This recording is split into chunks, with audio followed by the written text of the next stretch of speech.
Welcome back, folks. Tuesday morning. Lessons to be learnt from the terrible illness of 5 years ago. Because what has happened to us, our constitutional and civil rights were totally used as a doormat, treaded upon. And the fact is, regarding these mandatory categories, nurses, law enforcement agencies, military, teachers who work in the public sector were obliged to take this thing.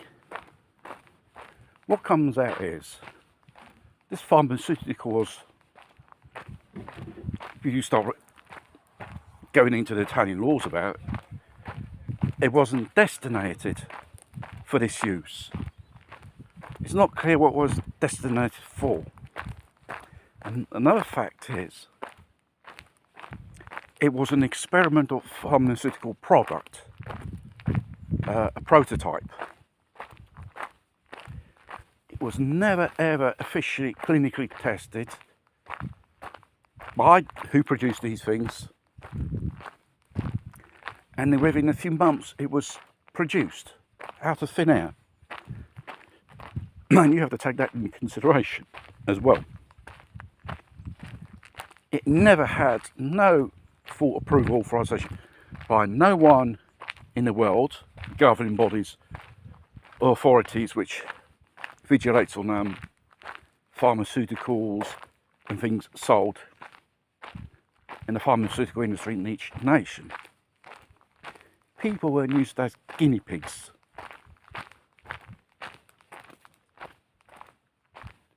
Have this product tested on. Seeing it was an experimental thing, probably in each country there's a legislation regarding these things, but here in Italy it has to be prescribed by a specialist. You need a very, very special prescription. And this pharmaceutical, it was in that category of pharmaceuticals. It was an experimental pharmaceutical. And when I ask questions in these hubs where they practice this so-called medical procedure, I said, by Italian law, it needs a special prescription done by a specialist. You can't go to your ordinary hospital and ask for these things from a doctor. And this person replied, I think she was an old doctor on her way on going to retirement age already there. She said, the authorization is from the Ministry of Health. And Ministry of Health doesn't authorize you to administrate this stuff because you're not specialists, you're just ordinary practitioners, probably young or going in retirement, and it's an experimental pharmaceutical. Because probably they wouldn't expect that type of answer from people, because most people, they just went there because there was a lot of fear mongering, you can participate in society and so on, and everyone fell for it.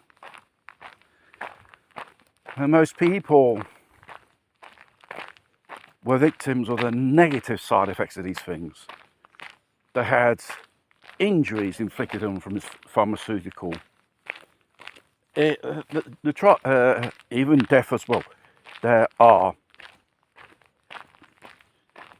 documents which are coming out slowly, but you know, it's not made public because we're distracted with other things which they tend to keep us busy. And the fact is, these type of medical technologies is a patent. It's a special patent. Therefore, if you have this thing in your body, under legal terms, these corporations, they say it could claim your body belongs to them. We're entering an era no longer they'll have to follow these procedures many years. They can ask just for an emergency authorization when there's a so-called epidemic thing going around, without no scientific or medical research experimentation done in their laboratories, and the people will be used as guinea pigs. Like this, they can save millions on research. The fact is, if future pharmaceutical does not work properly, who's going to pay the damages? No. These great big corporations are not liable. They say the government will respond. No, why the government should respond? The government does not produce pharmaceuticals, haven't got their name. Mainly they're all private companies. The fact is, they just want to make money out of illnesses in the first place, which they cause. And then you need to buy or purchase their pharmaceuticals to stop that thing. It's an endless circle you end up in.